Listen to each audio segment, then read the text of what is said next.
Donc ce soir, on va travailler sur cette notion de joie liée à la fête de Yom Kippour.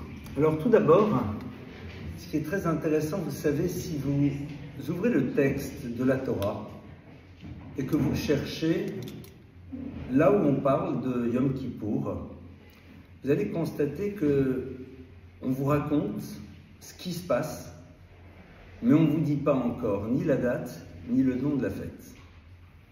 C'est quand même très curieux parce que de manière générale, la Torah, lorsqu'elle nous parle des fêtes, nous dit, voilà, à telle date, elle nous donne le nom de la fête, et puis après, elle va faire le descriptif de ce qui se passe pendant cette fête. Or, lorsque l'on arrive à Yom Kippour, eh bien on nous dit alors, voilà, ce jour-là, mais quel jour? Aucune idée. Voilà ce qui va se faire. Et on vous raconte ce qui se passait à l'intérieur du temple de Jérusalem, tout le processus. Et puis à la fin, on nous dit, ah, au fait, bon, maintenant on va vous dire c'est quoi le nom et c'est quoi la date. Et même la date, elle est très curieuse parce que c'est pas la bonne date. Vous savez que Yom Kippour, c'est le 10 du mois de Tishri. Tishri étant le premier mois de l'année hébraïque qu'on appellerait civil, puisque le premier mois de l'année hébraïque au niveau des fêtes, c'est le mois de Nissan, le mois de Pessah. Et on va nous dire non, c'est le 9.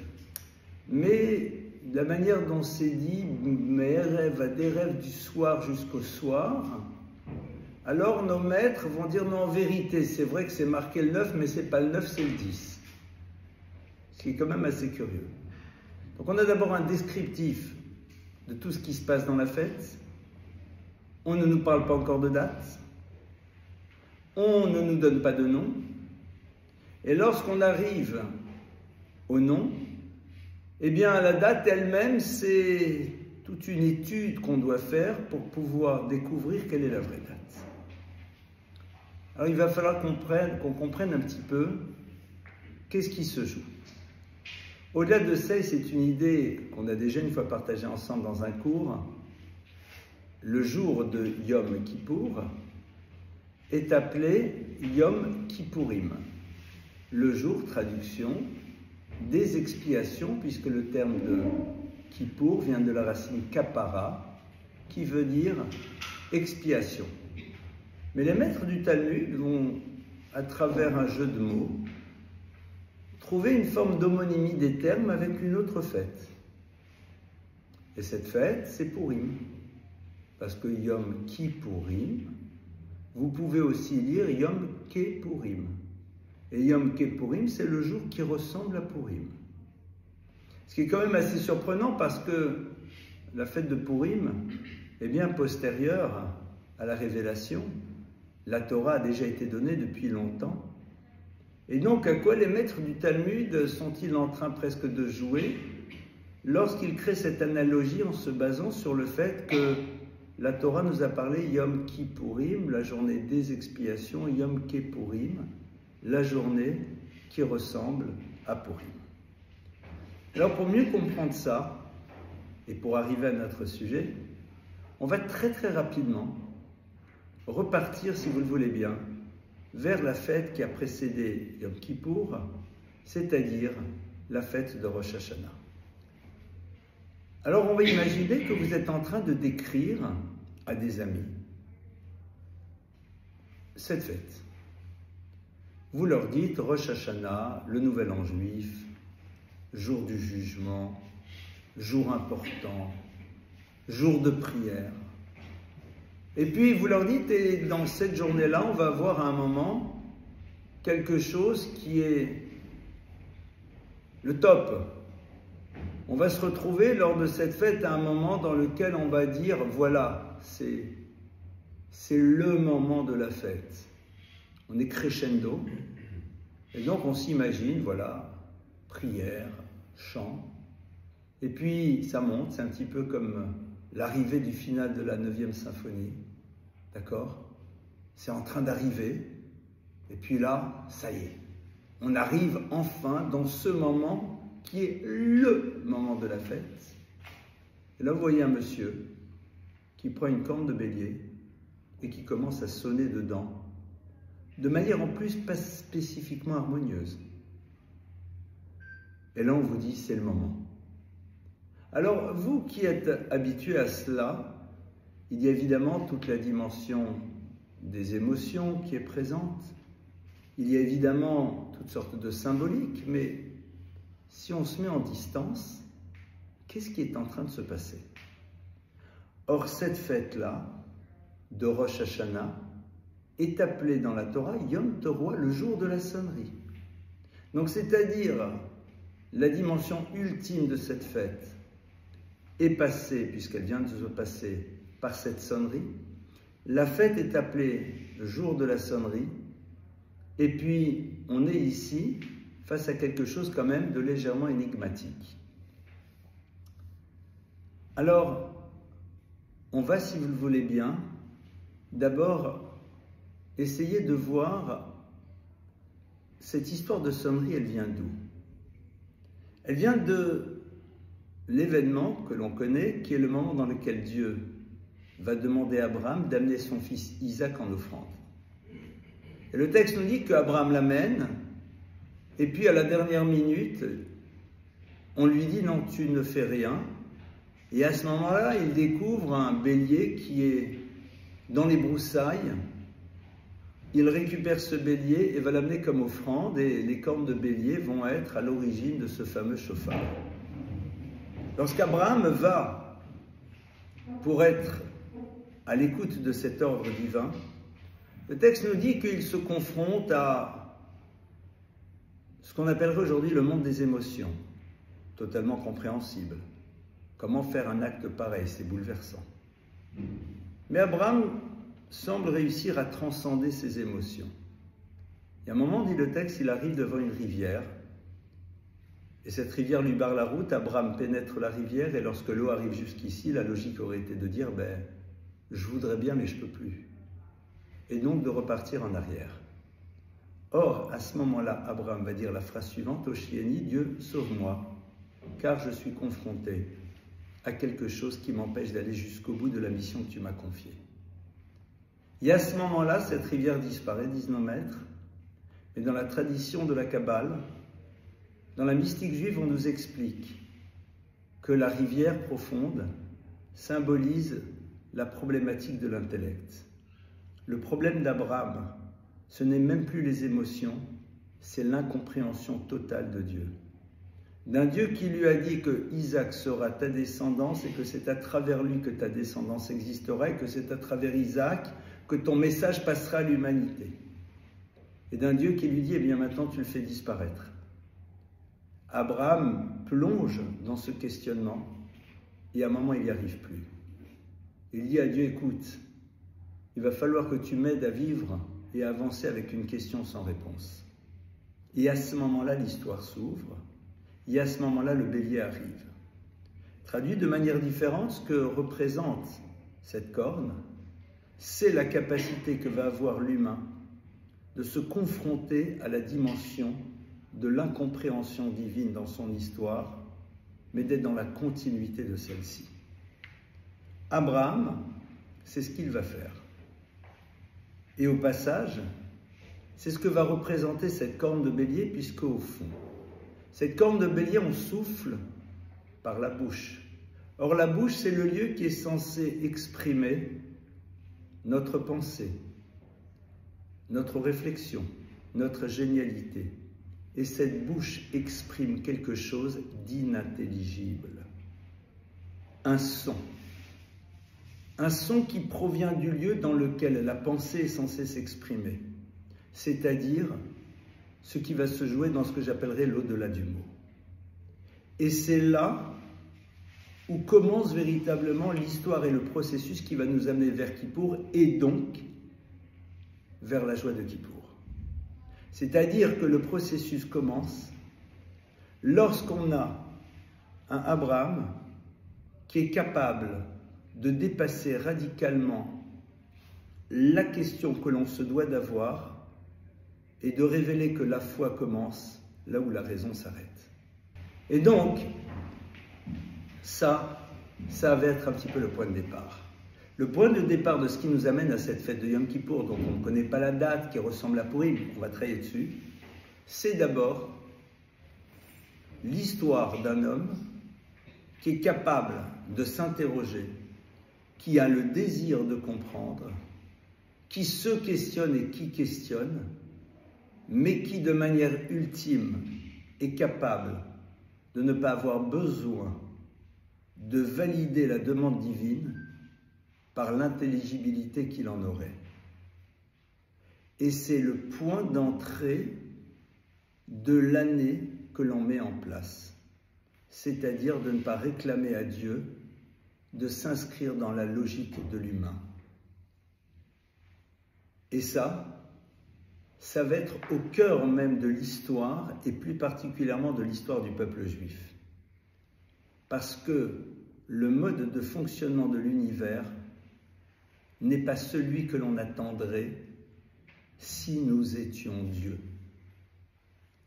Et au passage, c'est exactement la question que Moïse va poser, à Dieu lors de la révélation.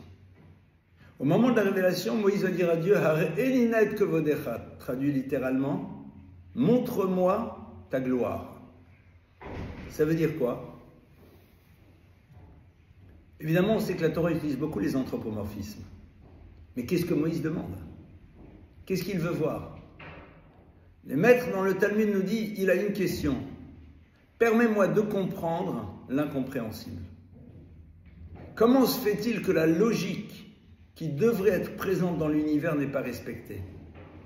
Comment se fait-il que le mal n'est pas tout de suite sanctionné? Comment se fait-il que le bien a priori ne soit pas toujours récompensé, que parfois on a même l'impression que ça se passe autrement? Moïse dit à Dieu, j'ai besoin de comprendre. Et la réponse de Dieu, c'est Shtok. Maintenant que tu as posé la question, tu vas devoir te taire, parce que la question, tu as la liberté de la poser, voire même la responsabilité de l'exprimer, mais ton histoire, ça va être de construire avec une question sans réponse. Et c'est là où va se situer le point d'entrée qui peut nous amener à cette joie de Kippour. C'est-à-dire de savoir si nous sommes prêts à accepter que le fonctionnement du monde ne s'inscrira pas toujours dans la logique que nous voudrions à l'intérieur de celui-ci. Évidemment, ce n'est pas parce que Dieu ne fonctionne pas comme on le désire qu'il disparaît de la scène de l'histoire. Le déni d'une réalité ne fait jamais disparaître celle-ci. La question, elle est de savoir comment va-t-on faire pour avancer dans un monde dans lequel la logique humaine ne sera pas toujours respectée et malgré tout être profondément heureux de vivre dans ce monde. La première raison, elle est très simple. C'est que vivre dans un monde dans lequel la conséquence de mes mouvements n'est pas immédiate dans le domaine spirituel, c'est vivre dans un monde dans lequel mon acte est l'expression de mon choix et non pas d'une obligation logique à laquelle tout le monde se soumettrait. Parce que si le rapport de cause à effet dans le monde de la spiritualité était immédiat comme il l'est dans le monde de la nature, alors évidemment, de la même manière que dans le monde de la nature, nous ne transgressons pas ces règles et quand nous les transgressons, celles-ci nous rappellent que les règles existent, nous ferions la même chose dans les domaines du spirituel. Et quelque part, nous ne construirions pas une histoire qui soit l'expression d'un choix réel.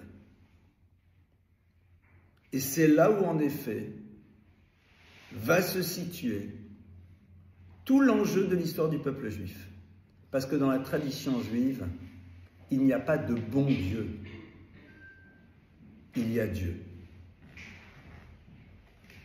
Il n'y a pas Dieu et Lucifer. Il y a Dieu. Et si on va jusqu'au bout, les énergies qui permettent de détruire prennent leur source dans le même univers dans lequel on peut construire. Et c'est ce que Rabbi Nachman Ibreslav va dire dans une phrase un peu lapidaire. Si tu crois que l'on peut détruire, c'est-à-dire que tu as la liberté d'utiliser les énergies que Dieu a mis à ta disposition pour détruire, or tu fais le constat que tu es capable d'utiliser ces énergies pour détruire, alors tu peux bien t'imaginer que Dieu te donnera la possibilité de les utiliser pour construire.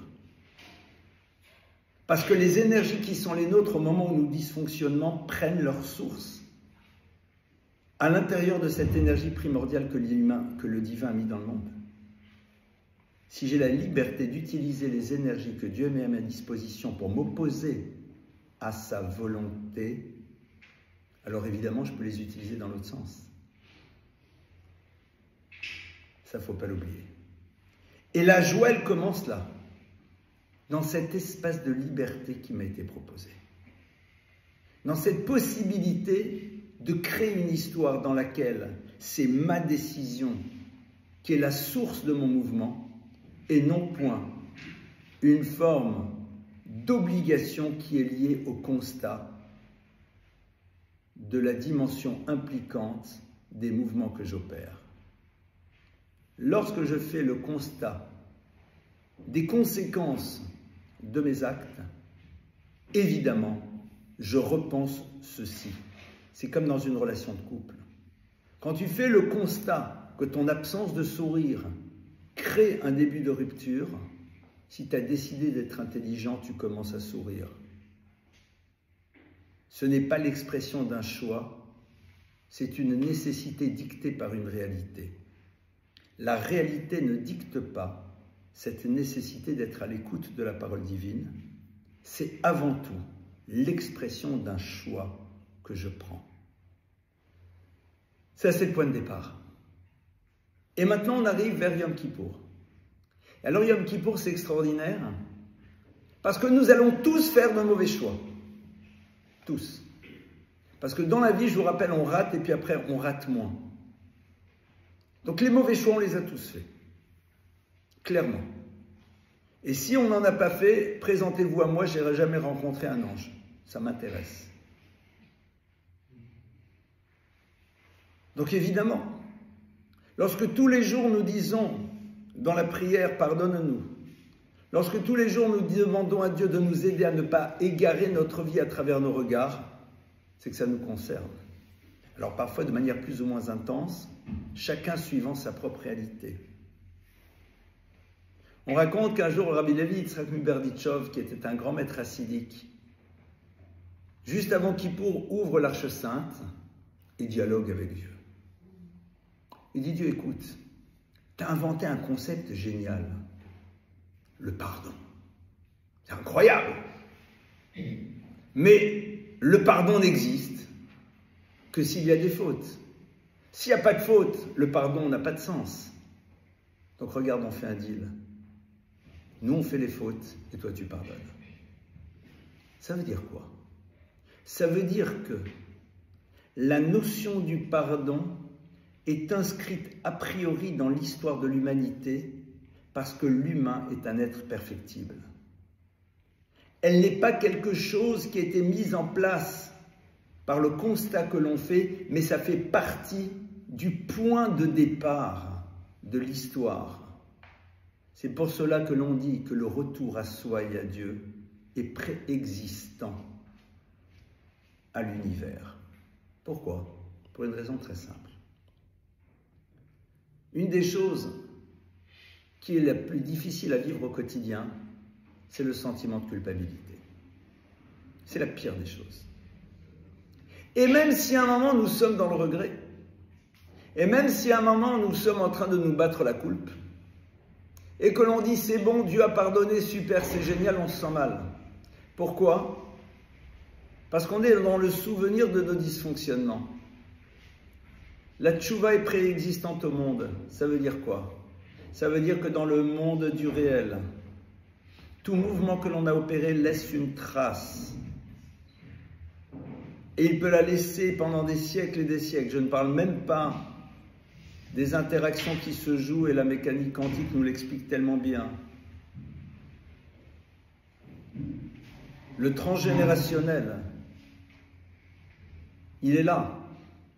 Les bleus à l'âme, qui mettent tellement de temps à disparaître et qui malgré tout sont toujours présents, même s'ils ne sont plus autant impactants. Alors l'acte que j'ai fait, dans le monde tel qu'on le voit, il ne peut disparaître. Dieu a dit, la disparition totale se désinscrit de l'univers dans lequel vous êtes. Ça veut dire qu'à un moment, comme on dirait, circuler, il n'y a rien à voir. C'est-à-dire, tu rencontres ton conjoint, et ce conjoint, à un moment, tu as dysfonctionné. On ne va pas rentrer dans des dysfonctionnements lourds. Et ton conjoint est toujours doté d'une mémoire phénoménale, mais cet événement n'est plus du tout présent dans son esprit. Une forme d'amnésie sélective, mais non seulement il n'y a pas de souvenir, mais l'impact que cet acte a pu avoir à l'intérieur de la relation a disparu. C'est pas très sympa pour les psys, ils auront peut-être un peu moins de travail, mais quelque part c'est ça. La notion de joie de Kippour, c'est de se dire qu'au fond, on ne construit pas une histoire en essayant de réparer de manière constante. On n'est pas là pour réparer, on est là pour construire. Et ça, c'est une vraie joie. Parce qu'il n'y a pas de plus grand bonheur que d'utiliser de manière optimale le potentiel qui est le nôtre. Lorsqu'une maman a le bonheur de porter la vie, son bonheur, c'est de voir qu'elle utilise de manière optimale ce corps que Dieu lui a donné. Parce que le féminin ne se confond pas avec son corps. Il y a la femme et le féminin. Et ce bonheur, il est incroyable.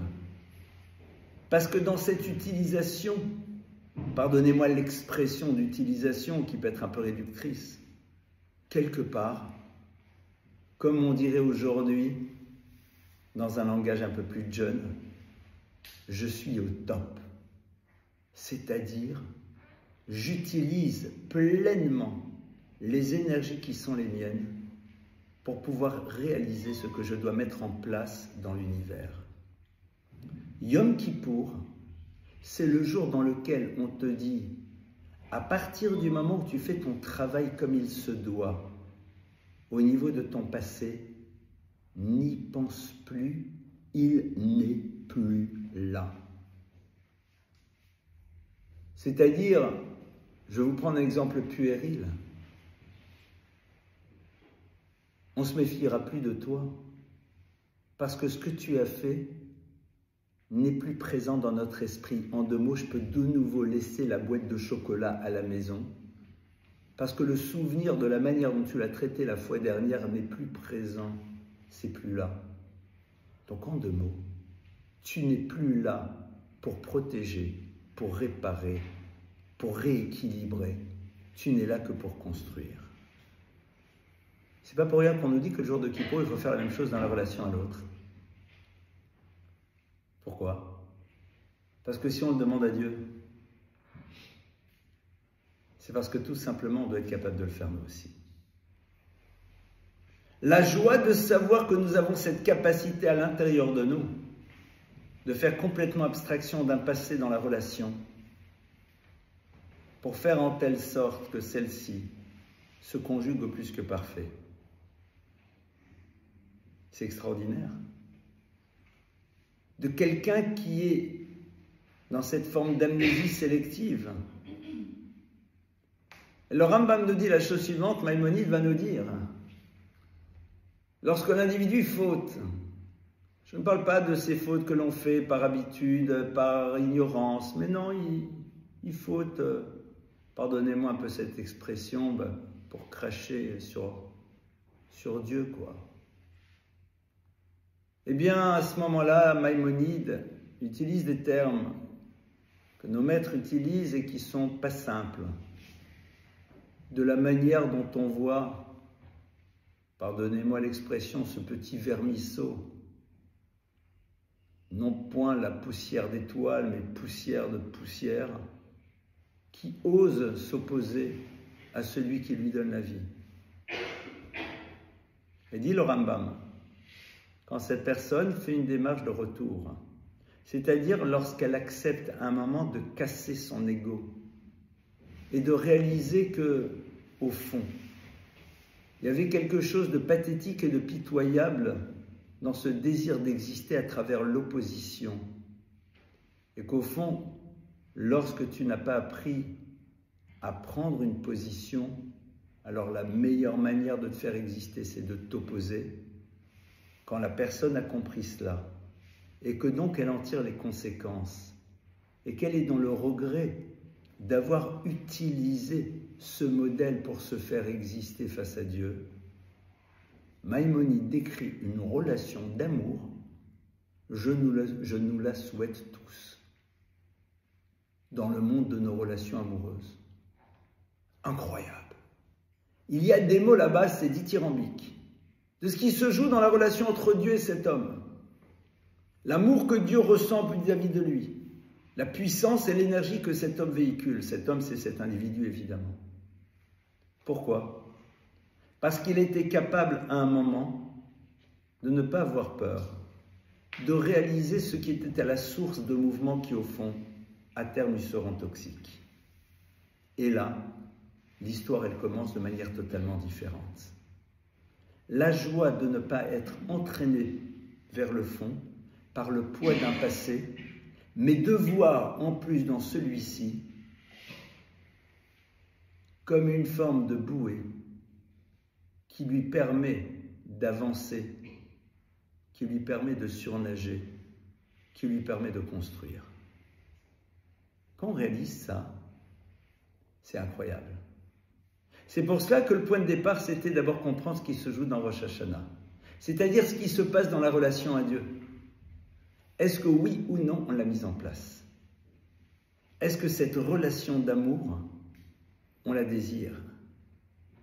Et sinon, pourquoi on n'en veut pas? Quels sont les ressorts qui nous empêchent de nous inscrire dans une vie qui a du sens et qui nous permettra de donner une dimension plus ample et plus équilibrée à un quotidien? Posons-nous la question. Parfois, ce sont nos peurs, parfois, c'est cette absence totale de liberté que l'on a vis-à-vis de la pression sociale ou du sentiment de trahison d'une famille qui souvent a elle-même trahi sa propre histoire. Parce que quand on vous dit « ah, t'es devenu religieux », donc tu trahis ceux qui de leur côté ont déjà trahi, ceux qui justement s'inscrivaient dans cette vision Torah de l'existence. Il ne faut pas avoir peur de se poser la question. La joie de Kippour, elle est donc là. Elle est de savoir que, au fond, le créateur de l'univers, ce qui l'intéresse, c'est doter totalement les éléments qui nous empêchent de mettre nos énergies au service d'une vie qui a du sens et de quelque chose que l'on va construire au quotidien. Ça, c'est déjà le premier point. Alors maintenant, évidemment, on a vu que Yom Kippour, c'est quand même une fête dans laquelle on ne dit pas le nom au début. On va la comparer à Purim et on ne va pas lui donner de date. Et pourquoi tu as besoin de me donner une date et me dire non, en vérité? Bon, alors on sait très bien que chez nous les Juifs, il y a un grand principe, pourquoi faire simple si on peut faire compliqué? Bon, on est d'accord. Mais quand même, si la date c'est le 10 Tishri, dit le 10 Tishri, salut tout le monde. Mais Betish ala Chodesh, mais Erev Aderet, Tishbetu Shabbatrem, du 9, du soir au soir, blablabla. Et de là, nos maîtres apprennent en plus quelque chose d'autre. Ils apprennent que le 9, tu as l'obligation de manger. Mais j'espère bien, tu vas jeûner demain.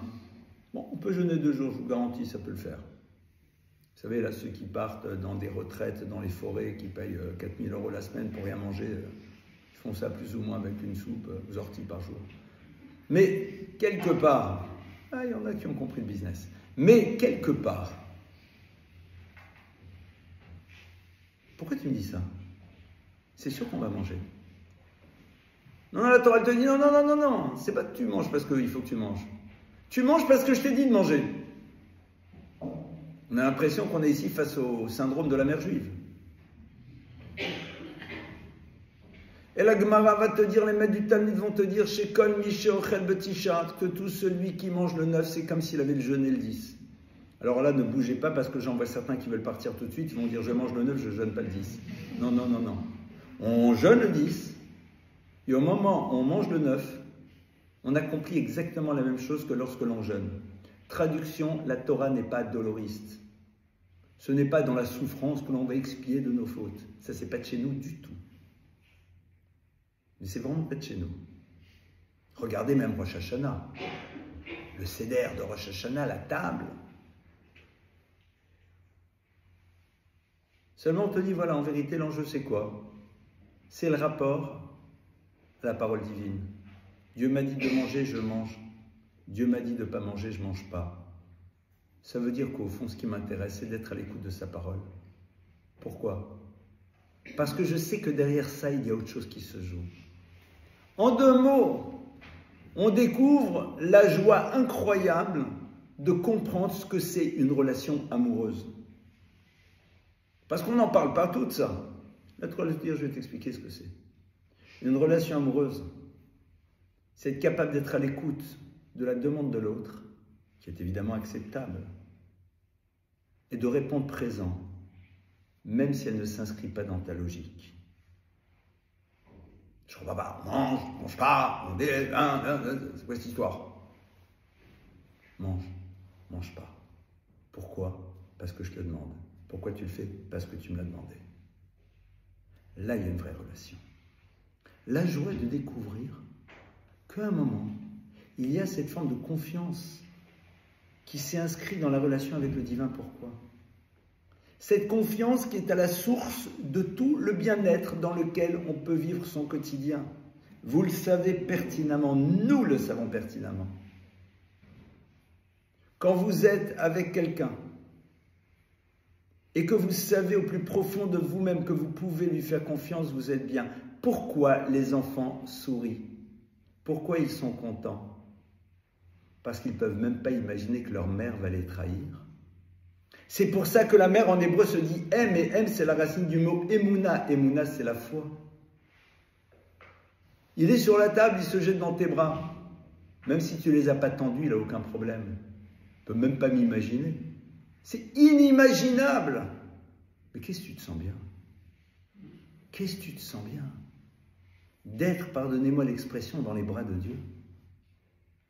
C'est génial. Dans une relation d'amour, dans une relation de couple, l'absence de doute, l'absence de question. Qu'est-ce qui fait qu'un enfant va se construire? C'est qu'il n'a aucun doute que ce que ses parents lui demandent, ce n'est que pour lui et pas pour eux. Qu'ils ne lui font pas passer dessus leurs difficultés relationnelles en faisant lui la victime collatérale, comme souvent ça se passe. Quand tu ressens ça, mais t'es bien, t'es heureux, t'es joyeux. Même si parfois c'est compliqué. Parce que tout simplement, je sais très bien que quand je dois faire mes maths, c'est pas pour m'embêter. C'est parce que, ça m'apprend à fonctionner et qu'un jour, j'en verrai les bénéfices. Que quand, en effet, je ne peux pas manger sans arrêt des pop-corn, des chips et ce que vous voulez, des pizzas, un petit peu de temps à autre, mais pas trop. C'est qu'au fond, on m'apprend à manger sainement et ça ne peut me faire que du bien. Bon, ne devenez pas vegan quand même, c'est pas une mitzvah. Mais tu te sens bien. Tu te sens bien. Et c'est ce qui se joue. C'est-à-dire que la Torah te dit, voilà, là tu manges, là tu manges pas. Et Yom Kippour et Purim, comme on dit en yiddish, Zel Bezach, la même chose pour ceux qui comprennent le yiddish. Ça veut dire quoi? Il y a un jour dans l'année, on dit, waouh, Yom Kippour. Tu sais, c'est comme Purim. Voire même Purim, c'est peut-être mieux. Puisqu'on dit c'est le jour qui ressemble à Purim. Ça serait encore un autre cours. Attends, je ne comprends pas là. Ils sont un peu schizos, ces juifs. Vous êtes en train de me mettre au même plan le bonhomme qui est là, dans sa mortification, en attendant avec impatience l'heure dans laquelle le chauffard va sonner, mais ça c'est valable que si vous n'êtes pas concentré sur autre chose. Dans ce cas-là, vous surdimensionnez le jeûne. Je ne parle pas pour des gens qui ont vraiment des difficultés à jeûner, qui sont objectives et qui existent. Mais si tu es focalisé, quelque part, tu le surdimensionnes. Tu dis, oh, c'est le truc. Et puis à côté, le gars, il est en train d'installer, de manger un repas bien le matin, le midi, le soir, comme il faut, etc. Tu dis, c'est la même chose. Un blême. Pourim, vous avez vu un peu l'ambiance de Pourim? Vous êtes jamais venu chez moi à la maison. Vaut mieux parce que peut-être vous ne reviendrez pas au cours après. Attends. Yom Kippour. La prière, le pleur, la réflexion claire. Il n'y a pas une goutte de vin, il n'y a pas d'alcool, il n'y a rien. Le jour de Pourim, complètement lâché. Et on dit c'est la même chose. Parce que dans les deux cas, on est dans la même posture. On est les serviteurs du roi. Parce que dans les deux cas, on sait qu'il est en train de se passer quelque chose. Alors bien sûr, quand vous étudiez, et vous le faites, vous comprenez tout ce que veut dire pourri, mais que derrière ce que l'on croit être une joie factice, il y a quelque chose de beaucoup plus profond. Et que l'on réalise qu'il y a en effet un lien très très fort entre les deux. Mais cette incompréhension de la logique du divin qui met au même niveau des choses complètement antinomiques, c'est là où en effet se vit la relation d'amour qui passe à travers cette relation de confiance. Quand vous allez à la synagogue, dites-moi, le jour de Kippour, comme d'ailleurs le Shabbat ou d'autres fêtes, on va ouvrir l'Arche Sainte avec le Sefer Torah. Il y a une Kedusha, il y a une sainteté. Mais du Talmud, ça je fais juste une parenthèse, nous disent Hane Bablet Tipshae, voilà la bande de Babyloniens imbéciles qui se lèvent devant un Sefer Torah, qui n'est qu'une écriture figée sur une peau d'animal, mais qui a une dimension sacrée, et qui oublie de se lever devant un maître qui est un Sefer Torah vivant. C'est pour ça qu'on se lève devant nos maîtres. On a la chance, moi j'ai cette chance d'avoir des maîtres, et quand je les vois, je me lève devant eux, parce qu'ils véhiculent la Torah. Nous, on n'est que des enseignants, on ne fait que partager un savoir. Mais un maître, on se lève devant lui. Alors, on va se lever devant le Sefer Torah, devant le maître. Vous avez déjà été au Kotel, au mur. Ce fameux mur dont on sait qu'il est le seul qui restera. Je fais juste une parenthèse, vous savez pourquoi? Parce que dans le Cantique des Cantiques, on annonce la destruction déjà du temple, mais on nous rappelle que le seul mur qui restera sera le mur occidental du temple. C'est une des prophéties qui se sont réalisées dans l'histoire, parmi les nombreuses, de manière très claire, pas la Nostradamus, qui n'a pas marqué il y a un mur. Parce que ce mur a été construit par des pauvres, c'est-à-dire par ceux qui ont fait un effort. Ce qui se construit dans l'effort se pérennise. Je ferme cette parenthèse. Vous avez été déjà au Kotel? Au Kotel, bon, il y a ceux qui pensent qu'il faut faire des selfies. Why not? Nous. On n'en a pas fait à l'époque où il n'y avait pas et ça s'est bien passé quand même. Hein. On est là. Vous êtes d'accord que... Essayez d'éteindre vos portables. On est d'accord qu'au Kotel, quand même, il y a un minimum de décence. Imaginez que vous rentriez dans le temple. Imaginez que vous rentriez à l'intérieur du temple. Il y a un moment, vous ne pouvez plus rentrer parce que vous n'êtes pas prêtre.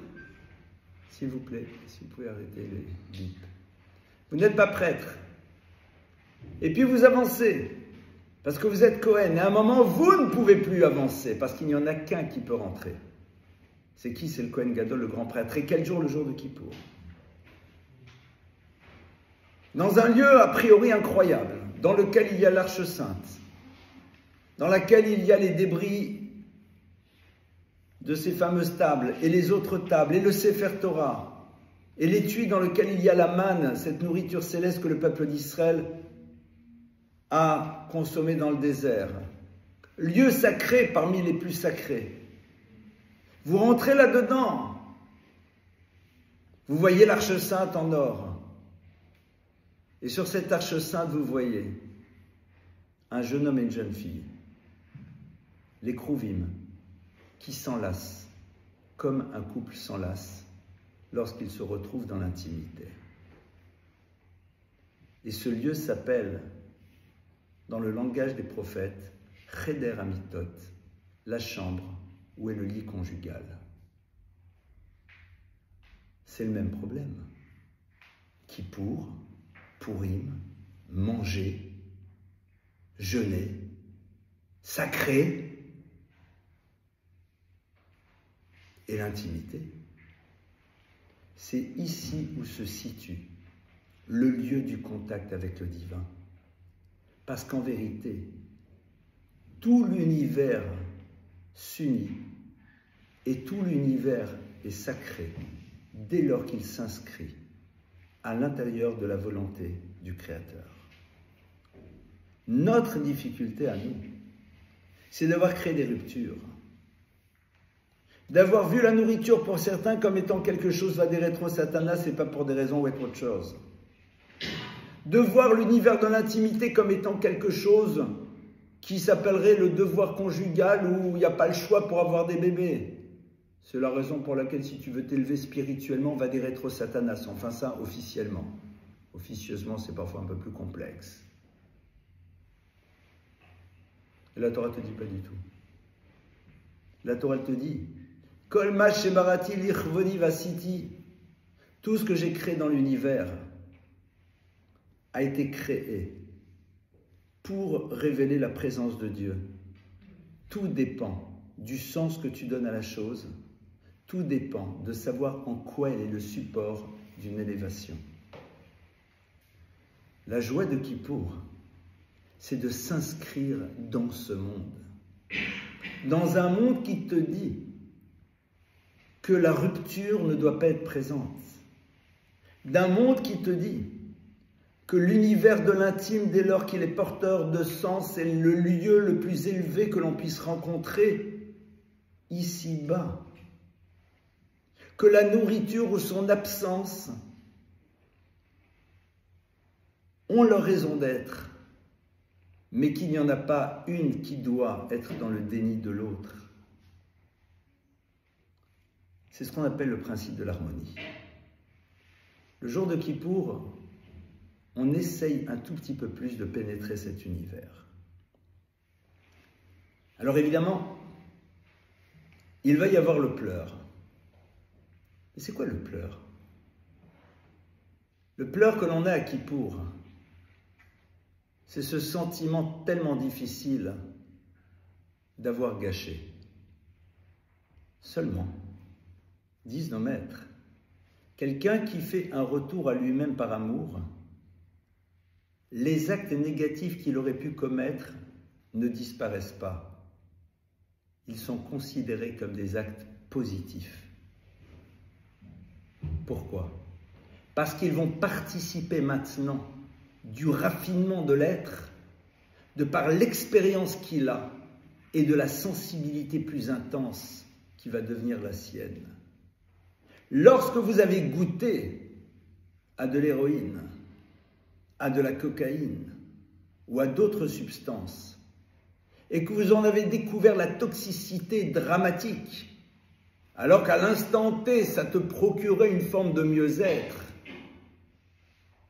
à ce moment-là, le souvenir que tu as de cette erreur dans laquelle tu t'es enfermé te permet de comprendre encore mieux l'importance de la vigilance à avoir par rapport à ce qui te présente les paillettes du plaisir, mais qui à terme peut être destructeur et quelque part fait de toi quelqu'un dont la parole est plus légitime que tellement d'autres pour ouvrir celles et ceux qui sont encore dans cette illusion à ne pas y tomber. C'est-à-dire que ce bonheur, c'est de se dire au fond, cette expérience fait partie de mon histoire et non seulement l'impact qu'elle a disparaît, mais elle devient le support d'une construction future. On doit être capable de comprendre que c'est comme cela qu'Hachem a créé l'univers. Plus que cela, comme le Rambam dit, cette personne est profondément aimée parce qu'il n'y a rien de plus intègre, il n'y a rien de plus vrai, il n'y a rien de plus parfait qu'un cœur brisé. Parce que c'est là où véritablement l'individu révèle ce à quoi il aspire. Oui, les larmes de Kippour sont là parce qu'elles nous permettent de mieux nous confronter à cet état de conscience intérieure. Parce que lorsque l'on pleure, alors on se confronte à ce que l'on ressent. Et à partir de là, on peut maintenant avancer parce qu'on l'a sorti de soi. C'est pour ça qu'on est tous ensemble à Kippour. Hachamnou, Bagadnou. On est dans le même club. On dit tous la même chose. Tu es peut-être plus concerné par ça, je suis plus concerné par ça.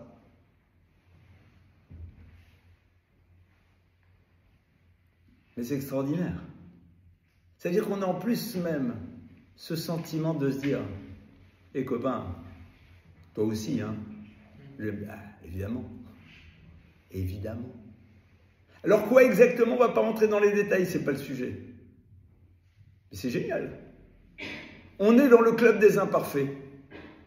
Et on le dit. Et on l'assume. Non pas dans une forme de thérapie collective que les psychanalystes aimeraient bien découvrir parce que ça leur permettrait d'exclure Dieu de l'histoire. Ça, quand malheureusement vous construisez votre histoire sur votre propre ego, c'est pas simple de laisser à Dieu une place. Parce que comme le dit Rabbi Pinchas Mekoritz, Dieu est partout, du moins là où on le laisse entrer. Il y a des psychanalystes incroyables. Hein. Je parle de celui qui instrumentalise son savoir pour ne pas se confronter à la dimension du divin. Quelque part, c'est génial. Vous savez, je le dis, je pense, chaque année. J'ai eu le privilège, la chance, d'abord de passer mon bac à la yeshiva, c'était la meilleure manière de pouvoir échouer sans problème, donc c'est pour ça que je l'ai eu. Parce que quand vous étudiez la Torah toute la journée, si vous échouez, on ne peut pas vous en vouloir, donc vous êtes plus détendu, donc c'est pour ça que ça se passe bien. Et après d'étudier, cette chance.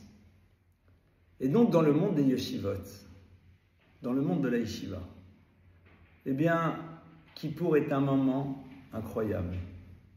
Surtout quand vous êtes des grandes yeshivot avec 5, 600, 700, 800, 900, 1000 personnes qui sont en train de prier ensemble et de chanter ensemble. Et parfois tout autant de dames et de jeunes filles qui sont aussi présentes, même si évidemment il y a une séparation, et encore heureux, parce que les énergies ne sont pas là pour être dispersées. Quand Kippour se termine, eh bien, qu'est-ce qui se passe? On chante et on danse. Et pas 10 minutes, pas 20 minutes. Alors techniquement, en Israël, parfois on dansait encore plus, parce que comme ceux qui s'occupaient de la cuisine faisaient aussi Kippour, il fallait qu'ils arrivent. Mais c'est extraordinaire. Pourquoi? Non pas parce qu'on est libéré, parce que tout simplement, c'est la conséquence normale d'un moment dans lequel on a eu une parole de vérité par rapport à soi, un moment dans lequel on se retrouve tous autour du même enjeu et quelque part de réaliser que l'on va pouvoir à nouveau utiliser nos énergies pour construire, même si on sait que la semaine prochaine, ça risque pas nécessairement d'être comme on l'aurait voulu. Bienvenue au club. Seulement, vous savez, à force de vouloir, à un moment on réussit. Sauf si, évidemment, on se crée soi-même ses propres freins. Le jour de Kippour, c'est aussi un jour de joie. Parce que dit l'Agbara dans Masechet Ta'anit, Lo hayu yamim tovim l'Israël, il n'y avait pas de jour de plus joyeux pour le peuple juif que le jour du 15 Av et le jour de Kippour. Shebahem yotzot benot Yerushalayim v'cholot bakramim. Ce jour-là, les jeunes filles de Jérusalem sortaient et allaient se promener dans les vignobles. Et ces jeunes filles échangeaient leurs vêtements pour que tu ne puisses pas identifier une jeune fille à travers son paraître et son vêtement. Et les jeunes gens étaient là. Et les jeunes filles leur disaient, regarde l'essentiel. Et c'est le jour où, en effet, des couples se formaient.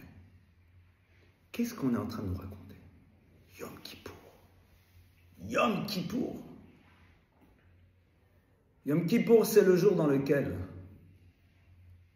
on est capable de se dire, mais au fond, une histoire qui se construit, c'est une histoire dans laquelle je ne cherche pas à savoir qui est l'autre à travers la présentation qu'il a de lui-même, parce que de toute façon, je sais que cette robe, quelle qu'en soit la marque, ne lui appartient peut-être pas.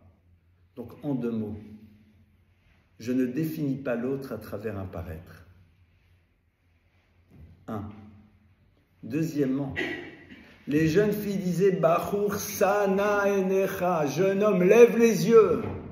Lève les yeux. C'est pas ce qui se passe à partir de là que tu dois regarder. Sana enecha, lève tes yeux. Regarde l'essentiel, le regard, le visage. Panim, le visage. Pnim, l'intériorité. Oui, en effet, il faut se plaire pour se marier. Mais si la première chose que tu regardes, c'est la dimension la moins importante, alors dans ce cas-là, comment tu espères construire? Sana enecha, lève tes yeux. Élève-toi. Fais en telle sorte que ton regard se pose là où il doit se poser. Ne te laisse pas perturber. Et à ce moment-là, qu'est-ce qu'elle disait? Elle disait, regarde où est l'essentiel. Regarde ce à quoi j'aspire. Regarde si en effet nous avons des aspirations qui tendent vers le haut. Ce ou marom enechem. Levez les yeux vers le haut.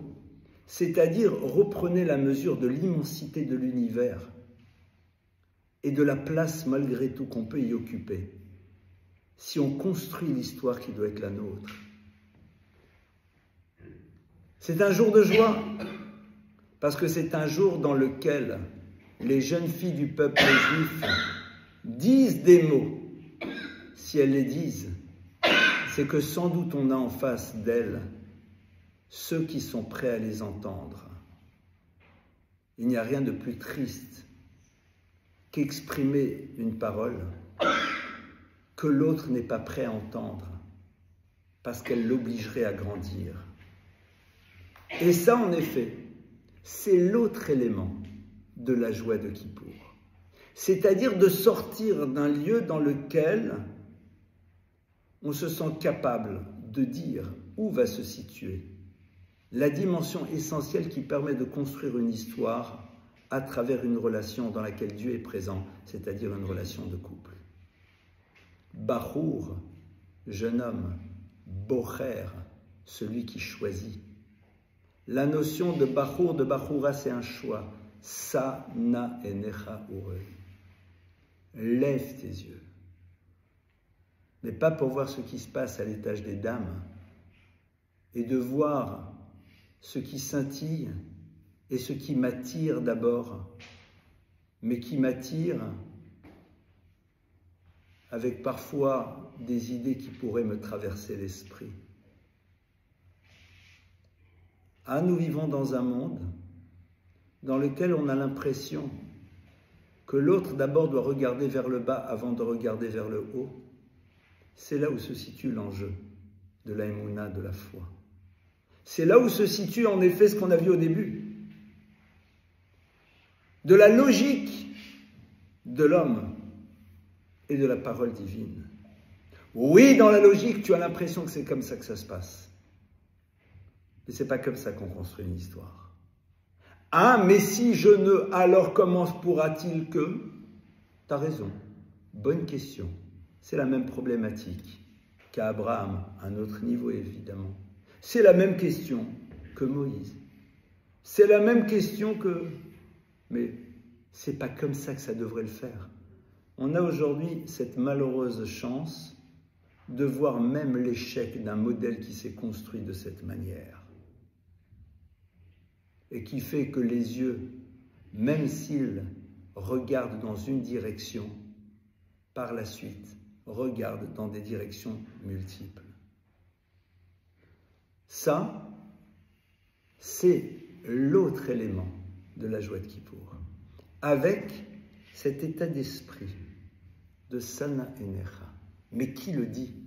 Ce sont les femmes d'Israël, les jeunes filles d'Israël, qui ne choisissent pas la solution de facilité,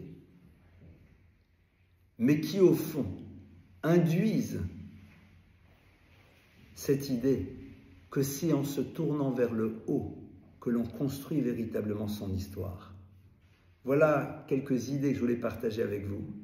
Évidemment, ce sont des notions qu'on se doit tous de travailler.